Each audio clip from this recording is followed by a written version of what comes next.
live, according to our producer, and we're back for another episode. Today we have John and myself for Ed and Coffee. We're really excited to be back, guys, and we're really excited to have this particular guest. We have Ed Humphreys, gubernatorial candidate, who just announced a couple weeks ago. John, anything you want to say to kick us off today? No, I think that I think we can probably get Just get going. right into the questions. Yeah. All right. So, Ed, do you want to introduce yourself and pitch our audience real quick? We're just going right into this because I know you got an event coming. Yeah, well, Ben, John, thank you guys for having me on. And uh, really, what I would just express to anybody is that I think the status quo is just not going to be acceptable going forward, and we have to disrupt it. And that's what's really on my heart is to inspire regular folks like us to step up in ways we never have before. And I think the political environment is such that if we don't, then we're gonna lose everything that we believe in. We're gonna lose the American dream. And so it inspired me to well, that and a number of other things that I'm aware of inspired me to jump into this race. So, was there one particular thing that I mean? You mentioned disrupt and status quo and inspired you to jump in. What was there one big thing, or was it a number of things that inspired you to do that? I'd say the biggest thing is the adoption of socialism and communism into America, and now even in our state government in Idaho. So for me, I grew up here in America. I was born here, but my older brother wasn't. He was born in a communist country. My mother's from a communist country. My aunt and my grandmother on my father's side. And so they all fled from communism in Europe and came here to the United States for an opportunity to elevate their station in life. And that's the American dream. It's this idea that we can pursue the very heights of our own personal potential.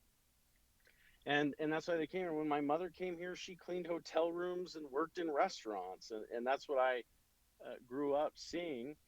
But they also told me what happened where they came from, right? So some of my family's from the former Yugoslavia, which doesn't exist anymore. It's a defunct country that's been wiped off the map. And then on my father's side, his mother, my grandmother, came from Nazi Germany. But I think sometimes we also get so caught up in the word Nazi, we forget that what it stands for. It stands for National Socialist. So these ideologies have destroyed countless communities, families, and countries. And here we are in America starting to adopt it. So you have to understand, for someone like me who's had the threat of that seared into their psyche from a young age, to find it happening here in Idaho is most unnerving. And it's gotten to the point where every single time you pay your taxes, that money gets funneled to pay the salaries for an army of anti-American activists. And it's the case in Idaho, and it's the case across America. And that's why so many of these insane ideas are being constantly marketed to us. I would totally agree with that. I think it's beyond Idaho, but we can only fix so much in our own state, um, well, our own country, and hopefully start with our state. So if you become governor, what's the very first thing that you plan to enact? Well, the platform, there's a lot that you have to do if you're going to make long-term changes. But what I will tell you, there are two things that I would absolutely accomplish on day one. The first one is to ban all state agencies from hiring lobbyists. This is how bad it's gotten now, where you pay your taxes to fund government, and then government takes your money and then hires lobbyists to go and lobby the legislature to describe why that agency needs more money, why that agency doesn't need oversight. And we're literally spending money not just for the function of government, but we're spending it specifically to grow government. So on day one, I would ban all state agencies from hiring lobbyists. The other thing that I would do on day one is I would ask that, and I've signed a pledge also in this regard. I would ask the state board, the members of the state board of education, of which 7 out of 8 are appointed by the governor. I would ask them to sign a declaration affirming that they support President Trump's 1776 commission, its report and its findings, and that they would incorporate the aspects of that report into the public education system here in Idaho. So those are some of the early things that I would do. There, of course, is a whole lot of other things that we need to address if we're going to turn this around. So that's really interesting, and I'm very much on board with that. That sounds great. We make no bones about being a constitutional conservative podcast. But one thing I'm curious about is that something that the governor is like capable of doing? Like I thought, wouldn't that have to be a law, or is that just an executive order? Neither. So Oh, I this see. is one of the thing. Yeah, this is one of the things about governance that is quickly being forgotten, and it's because we've had politicians really train us over the years to see them as certain actions as getting something done, when in fact that's not really the case. I'll tell you exactly how the governor can accomplish it quickly. First is, as far as the state board of education is concerned, as I said, 7 out of 8 of the members of the State Board of Education are appointed by the governor. So if any of them refuse to sign a declaration affirming the 1776 commission, then I would ask for their immediate resignation. And then on the other hand, you asked, the state agencies, should a law be passed to prevent that from happening in the future? Oh, yeah, I think so. However, the governor is in charge of the executive branch, and the state agencies roll up to the governor's office.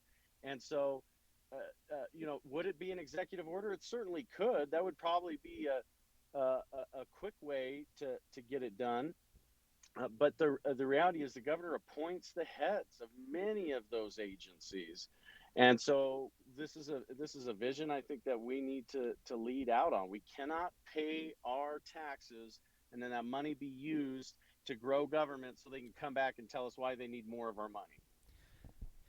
Um, I would like to ask a question. This is something that's really differentiated, in my opinion, you from a lot of from the other candidates on the field, and that's about the refugee relocation program. I'd just like to get your thoughts on that and how you think that affects our state and what can be done about it. Because I don't think it's something that a lot of the other candidates are even talking about right now.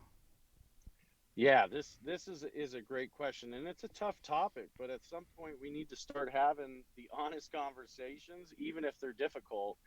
And I just want to preface what I'm about to say with, I mean, so many members of my family meet just about any definition of refugee you can throw out there. Right? My family, they are political refugees, and in America, we've had we have a big heart as a country. It's part of the American ethic, the Judeo-Christian ethic that underpins our society. And so in times like the 80s and 90s, when when Reagan's at the helm, and America's overcomes the Soviet Union, and is the sole superpower in the world, I think it is incumbent upon us to extend a helping hand and help those who've not been so blessed. I know it made a difference for a lot of my family. However, with that being said, we're in a different place as a country today than we were 30 years ago. Right now, our country has incurred massive debt, but more importantly, here in the state of Idaho, we're already having so many people move into our state from other states, that it's creating some unique situations, and it's creating some difficulty for us as well.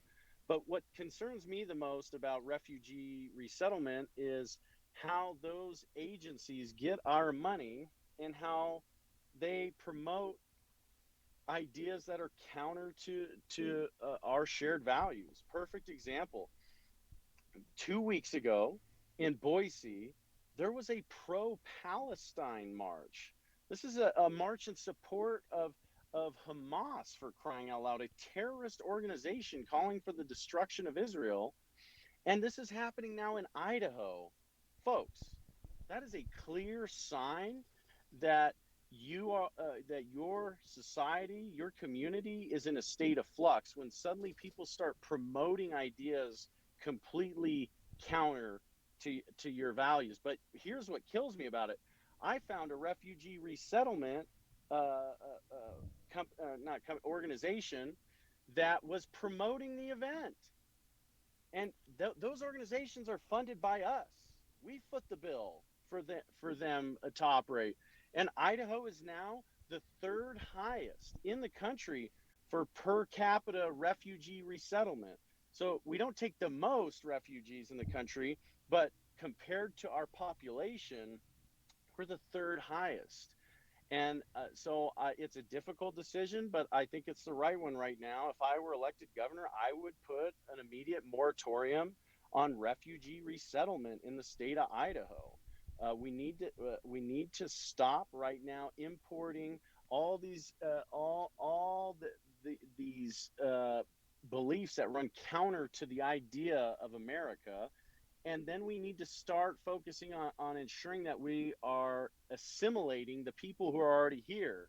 For example, when my mother, I don't even speak another language, because when my mother came to America, she told me, we live in America, we're Americans, and we speak English. And my mother didn't speak Serbo-Croatian to me. My mother spoke English to me, and it's all I knew. My brother, he didn't move to America until he was 14 years old. Uh, and he spoke another language for the first 14 years of his life. You can't even tell my brother doesn't have an accent because he spoke English when he came here. So I think you get the picture. We need to get a handle on our current situation, make sure we're in a better position, address some of the housing concerns and other concerns, and then we can offer a helping hand. But right now is not the time.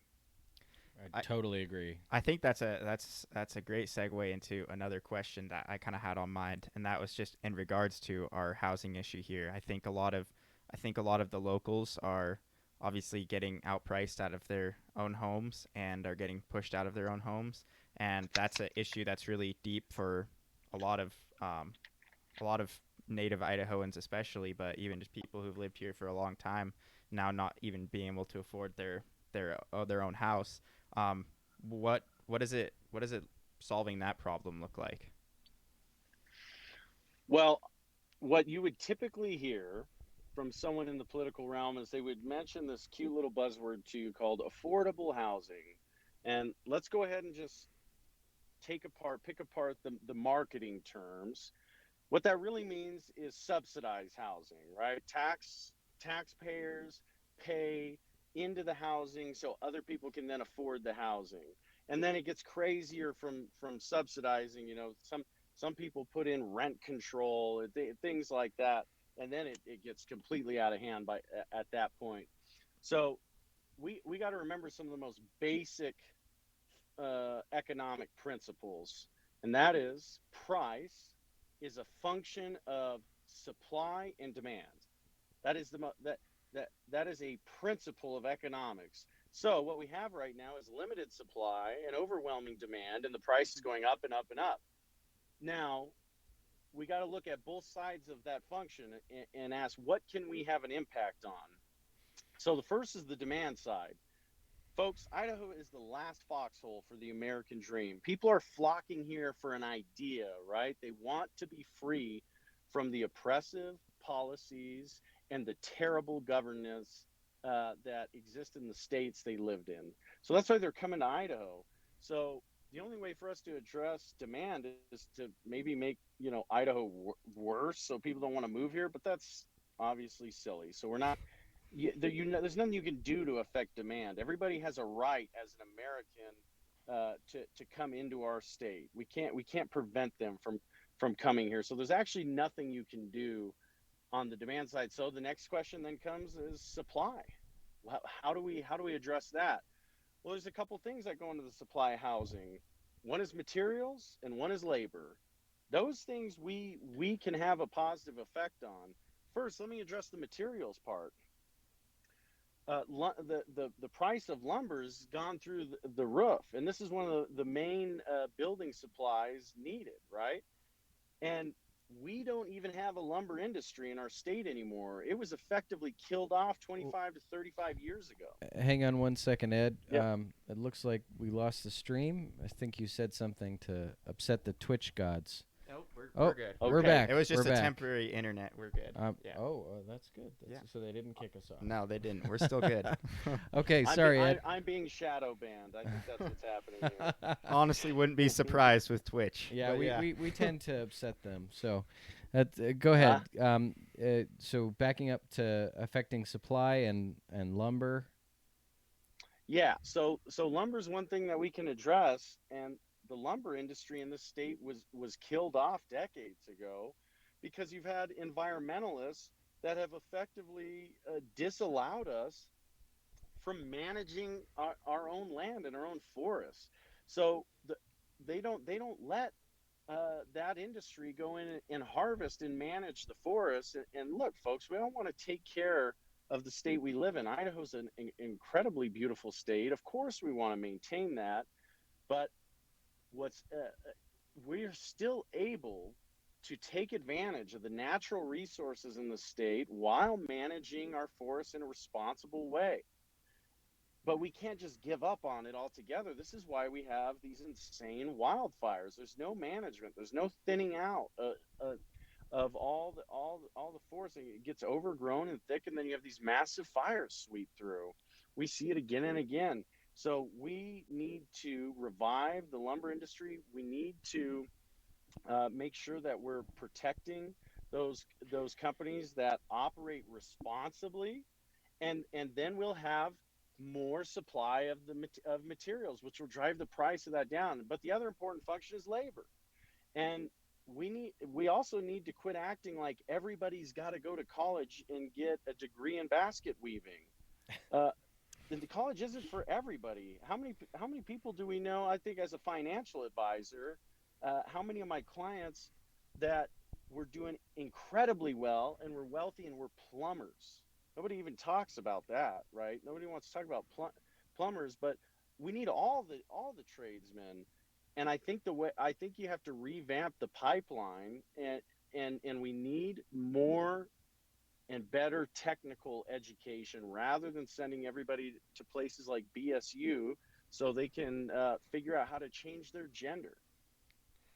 Yeah, I think that's a really good point, and one thing that I was thinking about while you were talking about that is you've obviously been a huge proponent or a huge fighter in the battle against critical race theory, and obviously that's something that I kind of see Idaho has successfully completed, which is basically outlawing that in our school system. So, and you talked a little bit about the 1776 agenda, but what do you think is the next step in education, in fighting indoctrination in education, and our and overall improving our education system, both um, upper level education, secondary, that type of stuff.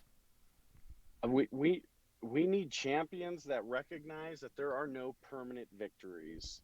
The same could be said of Ronald Reagan. Ronald Reagan represented for a long time in this country the cause against communism. Read Reagan's history. I won't get into it all now, but it's an incredible story of a man who discovered how communists were systematically and methodically infiltrating Hollywood and other really influential parts of American culture and society. And he ran for governor, and he was a B-rate actor. He never even really supervised anybody. He ran for governor in 1966 in California and won. And then he later went on to the White House and took on the Soviets. And his policies helped defeat the Soviet Union, but there are no permanent victories. We have a new agent for international communism in the world today, and it's China. And here we are allowing them to systematically introduce their ideology, which opposes America. The ideology itself opposes America, and it's the same lesson needs to be taken in the case of education. We have to recognize there's nothing you can do that's going to be some permanent victory to make sure that our education system never introduces these insane ideas to the rising generation. What you need is a champion for American values who's going to constantly be on the lookout and eradicate this garbage when it pops up. Now, with that, the tools that the governor has is, I already mentioned the State Board of Education, but the governor controls the budgeting process at the end of the day. It's the governor's recommendations that end up most often being enacted and passed.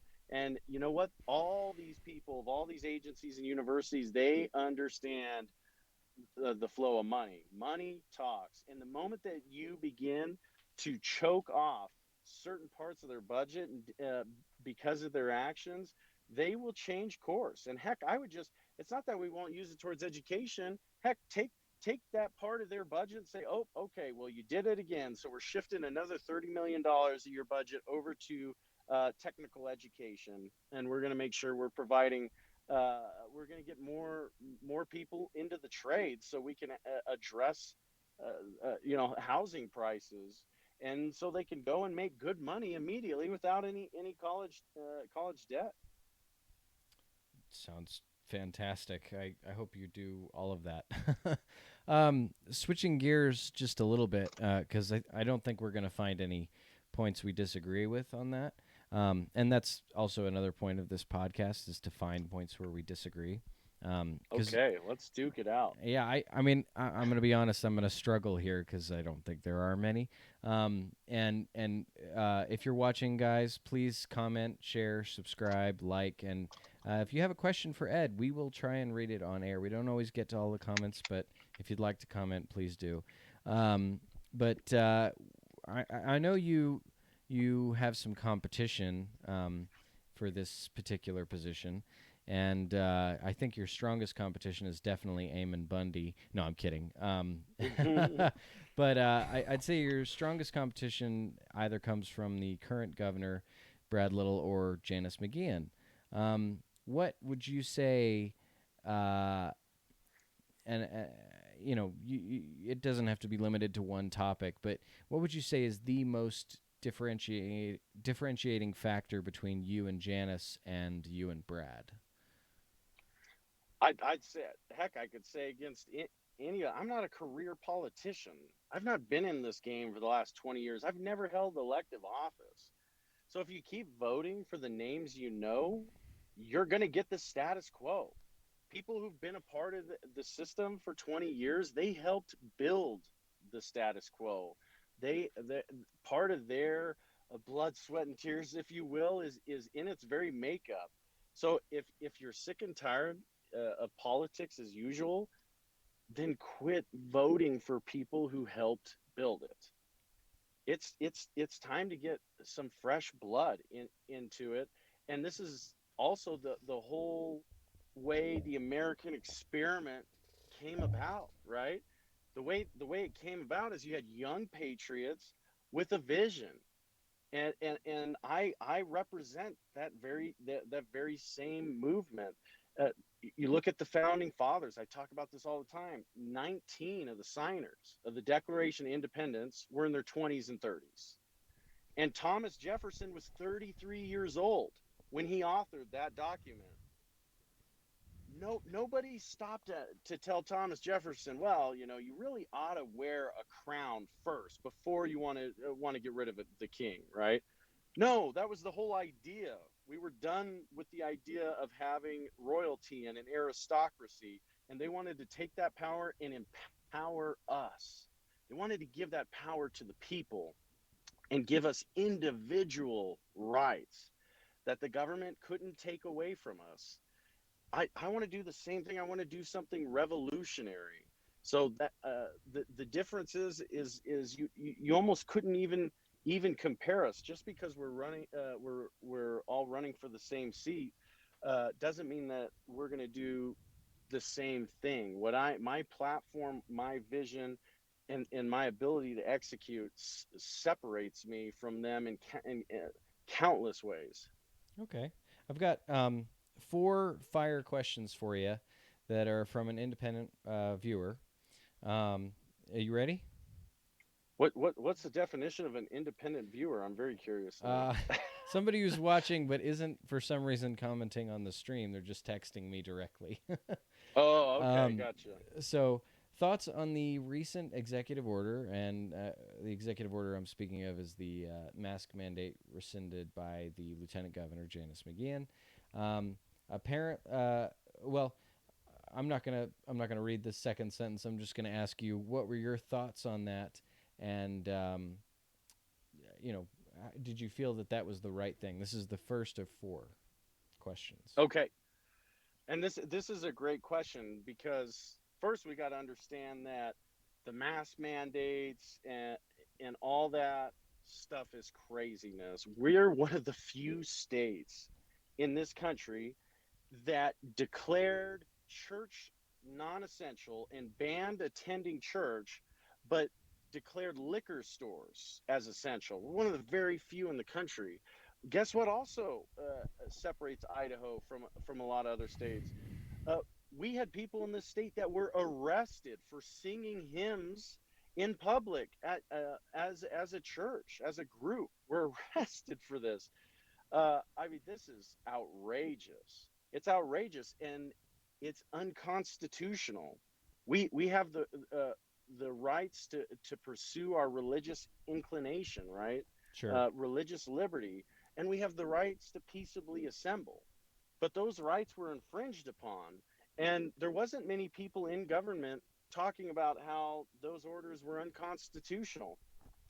And so I appreciate anybody who was, and I appreciate anyone who wants to stir it up. However, whatever you do should be within the boundaries of the Constitution. And while I hate mass mandates, and I think it's this idea that you can put some blankie over your face and walk into a restaurant, sit down, and then you take the blankie off and you're stopping a virus, that's stupid. That's stupid. I call it special interest science because only corporate lobbyists can make this kind of stuff up. How do you reach the conclusion that attending church is a super spreader event, but going to big box stores and touching all the same doors and shopping carts and everything else, that's not a super spreader? It's outrageous. So, like I said, I appreciate anyone who stirs it up. However, I can't call myself a constitutional conservative if at the same time I'm going to ignore the Constitution when it's convenient. And we got to be honest here. The executive order that when basically the governor goes out of town for a little bit, and then the lieutenant governor seizes his pen while he's out of town and issues an executive order. But here's the thing: the Idaho State Constitution empowers counties with the charge of public health and the protection of public health. That order was unconstitutional. So we can't just ignore the Constitution when we don't like its answers. So I don't agree with either one. I don't agree with the governor who ignored the Constitution until somebody else violated it, and I don't agree. One, I don't think it's strong leadership to just run in and seize the governor's pen real quickly when he's out of town. I mean, that's not leadership. And if it was, why didn't it happen on all the other occasions where there was an opportunity to do the same thing? Why did it only happen after an announcement to run for governor came up? I think that's kind of silly, but most importantly, it could have been constitutional and actually been really impactful if the lieutenant governor used that opportunity to end the state of emergency, which would have actually made a big difference. Gotcha. Okay. So ultimately you feel it wasn't a good decision, and she shouldn't have done it that way. I just don't think that's leadership really. I think I don't know. It just sounds like me waiting for when I was a kid waiting for right dad to fall asleep, and then I run and crack open the cookie jar and get a snack, right? You know, it's just not it's not the way to lead. Okay. Okay. Second question. This is a critical race theory question. Brad said he wasn't excited about signing the anti CRT bill and didn't want to talk about it, and claimed that CRT isn't happening in Idaho. Does Ed have tangible evidence and examples of CRT in our public schools? I'm going to save you from this one, Ed. I have tangible evidence of it. So, I mean, you can answer this if you want, but I think everybody in Idaho who's listening to this podcast, at least, definitely knows that there's CRT in our schools. So, um, Oh yeah, and it's not just the schools; it's the yeah, state agencies themselves. sure, yeah, Oh yeah, no, it's around every corner. The fact of the matter is the news doesn't want to have this discussion. Some of the big leftist money groups in the state don't want to have this discussion, and for whatever reason, the governor doesn't want to have it, and it's unfortunate because the whole concept of critical race theory is un-American. amen, amen, absolutely. Well, why do you think Brad didn't want to sign it and didn't want to talk about it? Oh, did I lose you? Can you hear me? Can you hear me, Ed? I lost you for a second, Ben. But you can hear me now. Yep. Okay. Why do you think Brad didn't want to sign that bill and didn't want to talk about it? I mean, I fully believe I know the answer to this question, but I'm curious what your answer is. Well, I'll tell you why it is because there's a leftist organization in the state called the Idaho Education Association. And folks, this stuff always sounds nice. It always sounds reasonable. It's just like Black Lives Matter. Of course, Black Lives Matter, but when you're trying to foment a Marxist communist coup in America, what better way than to dress it up in something that sounds great? We all love our teachers. We all have teachers as friends or in our family that do an incredible job, and they don't do it for the money. They love molding young minds, and that's to be celebrated and honored. However, the Idaho Education Association, or sometimes right, you hear it called the Teachers Union. This is a group that has very different plans for our community than than most Idahoans do, and uh, they love introducing these Marxist ideas like critical race theory. And so, what folks need to know is that the teachers union wants it to be taught. The Idaho Education Association, or the IEA, is one of its biggest proponents. And you asked why the governor would have been reluctant to have this conversation. And in his remarks, he said it's a fringe issue and something we shouldn't be wasting our time with. And that may be true. I will raise one question that I think the governor ought to address, though, is come to find out there was a PAC in the last election, and for those who are listening that don't know what that is, it's basically a campaign finance organization. It's just meant to help politicians win elections. And there was a PAC, and I believe it was called the Independent Republicans of Idaho. I might be a little off on the name, but that's basically capturing the name of it. They sunk a bunch of money to support our current governor in the last Republican primary. Well, you want to know something pretty interesting? You look where the money for that PAC came from. One of the big contributors, oh, the teachers union. Shocker of all shocks, huh? What do you know? What Yep, do you know? Well, yep. yeah, well, that's enraging, but I'm going to try not to think about it. I've got two more questions on this, and then we're gonna. I know you've got to go, so we're gonna keep this going as fast as we can. But thank you very much for answering these questions thoroughly. This is actually the most interesting question from this Thoroughly? person. Does that mean I need to not take as long in my answers? No, we're loving your answers. I'm teasing you. No, no, it's great. This question I think is probably the most interesting out of the four. Stephen Hartgen, I guess he writes op-eds in the Magic Valley Times, is Okay. encouraging Democrats to cross over into the GOP primary and vote for Brad.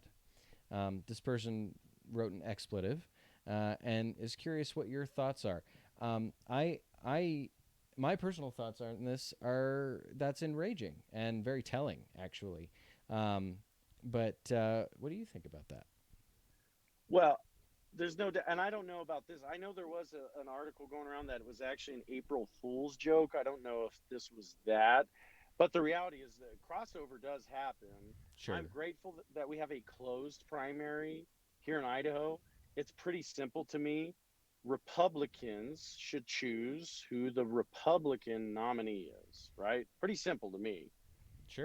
To others, they get very academic on this issue and try to cause some confusion.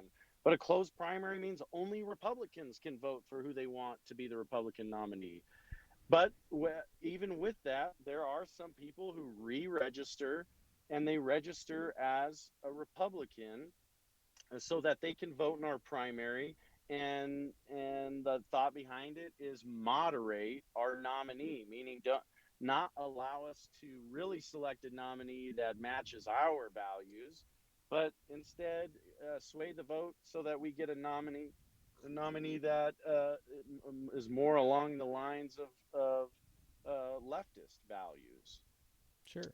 And you can, and it's been proven, this has been proven in court, by the way. It's the fight to get a closed primary in Idaho is an incredible fight.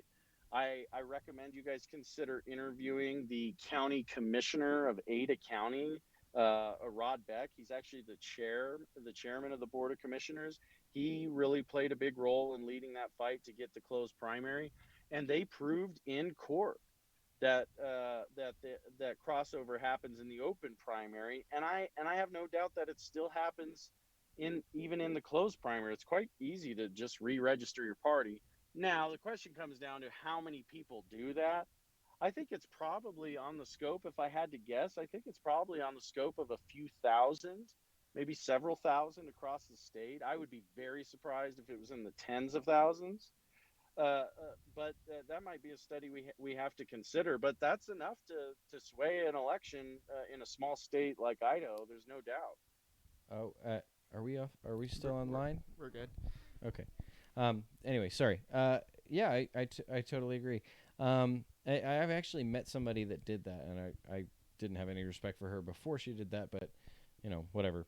All right. So last question, and this one, uh, I'm just gonna ask it. So apparently there was a gun show straw poll. I believe it was last weekend, and the straw poll came out for who they wanted to be governor out of you, Brad, and Janice. And out of all of the votes, Janice received 217, Brad 9, and Ed you 7. I thought it was actually you got 9, but maybe not. Um, and what are your feelings on that? Do you feel that's a bellwether poll or just small? Well, there's this is kind of like the polls some of these lobbyist groups conduct. That's pretty funny. I'm kind of wondering, where the booth was or where the poll was conducted, what booth it was conducted at. But nonetheless, I mean, let's be honest here. I'm stepping into this race as a complete outsider, right? Most folks don't know me, so Sure. if I got 9 votes, then well, that's pretty great. I just launched as a complete outsider, right, into this, and it's a big role. No, there's no doubt. I have an uphill climb, and career politicians naturally enjoy a lot of name recognition. They've been involved for 20 years. If they didn't have some name recognition, I would be really concerned. But you got to ask yourself, it's going to come down to who can build out a statewide organization to get out the vote, which is how you win elections. It's not one on name ID alone. It comes down to, are you connecting with people, getting your message out to them, and encouraging them to go out and vote to make a change and make a difference. And when it comes to that, I'm running the best darn campaign in the state. There is nobody who can argue that right now. Go to edforidaho.com. Look at our website. Go look at anybody else's website. You go ahead and compare. Go to our social media. Look at the content we're putting out. Watch the videos that we're making. Go tell me if you find a single other candidate for any position in the state that is putting out those kind of videos and the content that we're putting out. But most importantly, I work and Ben, you probably know this. I work 16, 18-hour days. I go nonstop. Even now, right? The other night I was in Burley, and then we were Idaho Falls, Rexburg. As I talk to you right now, I'm in Pocatello, and that's being reflected in how successful our fundraising has been. I'm happy to announce by this Saturday we'll have raised over $100,000. That's My awesome. my camp my campaign's raised is gonna we're about $100,000. I mean, Oh, that is incredibly significant. There are really well-known politicians that their entire gubernatorial race they raised 500,000 to $800,000. I'm 11 months out, a complete outsider with no name recognition, and I've already raised $100,000. That can't be ignored. Nobody can ignore that. Great. wow. Yeah, that's Yeah, great. that's fantastic. I agree. Did you have a question, John? Yeah, I did. I had this is my final question. I just wanted to one of the things that stood out to me that you talked about I haven't really heard from other candidates is Oh, I lost you. oh, can you hear me? Can you hear us? Oh, now I can, John. Go again. Okay. So I just wanted to ask you. You talked a lot about what we can do to. I just want to know what you think we can do to stop abortion. I know you did a good portion on it in your launching speech. I just want to know what you think the next move is on abortion. Obviously, you've passed this Well, heartbeat bill here in Idaho. oh, you broke up the last 10, 15 seconds again, but I heard you are asking about abortion and Yeah, how to. I just want to know what you think is what we can do about it. What's next? I think in Idaho, we're going to have to start exploring the really tough questions, such as how is it that other states like Oregon, Washington, Oh, Colorado get. Can you hear me? hang on one second. We're, Okay, continue. oh, okay. We're good. Sorry. I think we're going to have to start to look into why is it that other states under Democrat control, like Washington, Oregon, Colorado, why is it these states get to ignore federal law when it comes to drug issues? But we toe the line on every single issue. Honestly, I think this is a legal fight that needs to be fought. I really believe that. We need to start figuring out if they can ignore drug laws, then why are we honoring this idea in America now that it's okay to kill babies? I mean, folks, we have the greatest human rights crisis of our time happening in this country since Roe v. Wade. I mean, there's been over 60 million babies killed, and we just act like this is something normal. This is something our society will be embarrassed about. This will be how we see slavery today is how abortion is going to be seen in 50 and 100 years from now. People are going to say, "Oh my gosh, that's horrific. You guys did that." But take your religious beliefs out of it. Take the horror of the whole idea of terminating a baby out of it. You also have to ask yourself, what is the world missing today? Because we're missing over 60 million people in America. Uh, here's a question: is it possible that one out of that 60 million would have cured cancer? So what are we missing from culture and the sciences and the arts because we're missing 60 million people? I'm here to tell you our country is less today than it would have been if they had their chance. I Yeah, Yeah, 100%. I think you make a really good point about the states' rights and stuff. Obviously, these other states are choosing to ignore federal law. I don't see why we can't do that, even on issues like guns. I think that's Sure. a really good thing. Well, But well, Yeah. my question with that though, Ed, is, and I'm just gonna pick a name at random here, wink, wink. But does that differentiate you from Janice? I have no idea where she's at. I wouldn't know. Oh, I okay. have I have I have my position because it's what I believe, and it's pretty simple to me. I don't have to worry about getting into the nitty gritty of differentiating myself on a position. you do what's right. It's as Sure, simple as sure. that, and this is the right thing to do. Well, the only reason I ask that is because we need to, like, we want to give our audience a chance to figure out who to vote for, right? So Yeah. if you're the guy that's going to deliver on uh, deleting state income tax and lowering property tax or abolishing it, which would be great, and abolishing abortion in Idaho and stopping refugees from coming into our state.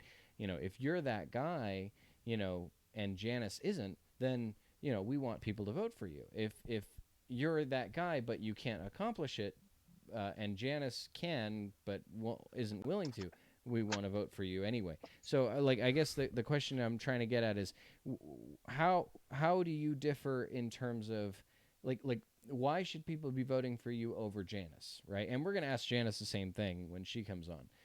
Why should they be voting for her over you? So, like, because if you guys are both constitutional conservatives and you guys are both fighting to end these things and stop these horrible atrocities happening in our state, how do we know which person to go for? Well, I'm really gonna leave it up to you guys and to the listeners. I mean, the reality is this is the whole purpose of having a primary is we're all gathering together and we're saying what is the vision and the way forward for our party and to promote our philosophy and what we believe in and who best represents that. And people are going to have to answer that question. Of course, I hope they view me as that agent for change. I think it's important to consider the fact that we need to start getting behind the rising generation and supporting them because we want to perpetuate the Republican philosophy, the conservative philosophy. We want to protect the Constitution. And I'm sorry, if the Republican Party doesn't get with it, the party's going to die out. So I hope that when people see me, I hope that they have a lot of hope for the future. I hope they think, wow, this is somebody that is going to take the fight to Marxists for a long time. And this is somebody who punches way above their weight. And I do. The reality is I do. What you can watch my announcement event when watch it doesn't even matter the office they're seeking. Watch the announcement of any other candidates and look at it. I mean, we had almost 600 people show up, and look at the fundraising efforts now. To me, it's pretty simple. I can win. I can win, and I think I'm proving that right now. And people will continue to hear me on the radio across the state. They'll have the opportunity to meet me in person. And nobody's voting tomorrow. There's no reason you've got to make a decision right now, but at least be open to the conversation because it's a healthy conversation for our party to have. Sure, and I think that's a absolutely a valid stance and statement to make right now. The only concern I think some of our audience might have is if they really want Brad, then they're going to be thrilled that you two are stealing each other's votes or sharing the vote, that voting pool of the constitutional conservative. And if people really want Janice, then you know or they can't make up their mind, then I guess time will tell, right? You know, they just don't want to see, and I personally don't want to see you guys fighting and lose that fight to Brad just because, um, you know, you guys both were on the same page with everything. I don't think we're on the same page with everything, and I think people once they do their homework, they'll be able to see some of our differences. But what I would tell you is again, I mean, we're 11 months out from the primary. Nobody's voting here, and so Sure. Well, but it's going to Ed, come down to who can make it. I would say that you and Janice are far closer in your policy choices than you and Brad. Would you agree? I honestly I don't I listened to her announcement speech. I don't know what her platform is. Oh, So okay. I I don't know. I don't even know. I mean, it sounds like we support the similar philosophy, and I have no reason to second guess her conservative leanings. I'm not second guessing any of that. I just, when it comes to the actual policy stuff, I'm not. I don't know what she wants to accomplish. So I hope next week you'll be able to kind of pull that out, so we have a clear idea. Yeah, maybe. I don't Yeah. know. So I think we're about to close out, Yeah, if how I'm much? Yeah. not Oh, we mistaken. got like 3 minutes. Okay. Yeah. So Um, I just had one quick question. This is just a fun question. Let's say there's a mock 2024 election. If it's Trump versus DeSantis, who are you choosing? oh, that's not I don't fair. see any way they would face off. I really don't. You Yeah. don't? Um, Okay. I don't Okay. see any way. However, I will. I'm going to go ahead and answer your question, even though some people might try and throw produce at me. But Okay. um, the answer is I think that Trump is in an incredible position to be a kingmaker moving forward. He led with the America First vision, the America First philosophy, and I think if he wants to perpetuate and protect his legacy, he needs to begin to throw up champions for that cause. And Ron DeSantis is that. Ron DeSantis is the youngest governor in the United States right now. Personally, I think Idaho ought to one up Florida. And so, Well, uh, yeah, I'm down with that's that. I'm down with yeah. that. So Ed, that's actually a really good segue. So do you think that let's say Trump somehow gets involved in Idaho politics, even though he won't frickin' visit us? Um, you know, who do you think he'll endorse, you or Janice, who or can say? Brad? Because Let's give Brad he a little did. cookie. He endorsed. Well, he did endorse the governor last time. Did he? I did not know that. Donald Wow. Donald Trump did endorse our current Over governor last time. Raul. Yes, sir. Wow. I wish he hadn't done that. The more But you know. whatever. That's just my Yeah. personal opinion. So No offense, you see what Brad. I'm If you ever come on, you're welcome on the show anytime. Um, look. Yeah. Well, what I would tell you is that what's on my heart is not doesn't rely on any single person, and the movement that I represent a small part of is bigger than any one person. Folks, we're in a dogfight for the soul of America, and we can't just pack up and go home because we didn't get the whole team that we wanted. Of course, I went to Mar-a-Lago last December. I was a delegate for Donald Trump at the Republican National Convention. Uh, Look, I would love to have the president's support, but it's also politics, and I'm not a career sure. politician with the connections with all these senators and all these lobbyists and staffers. I don't know what President Trump is being told, but I hope he takes time to hear the message and compare and see who's got a legitimate chance at victory. And if he does those things, then I would welcome his endorsement. Okay. Okay. Well, I think that our time is up. Ed, thank you so much for taking Yeah, the time to come on our show. We really appreciate it. I know our audience does too. We got a great reception on this one. great. And I hope that, you know, you keep plugging on. And I just hope the best conservative wins. And if that's you, I hope you win. Well, thank you. I appreciate that. Thank you guys for having me on. Thank you very Yeah, of much. course. Yep. Thank you. Have a good one. Mhm.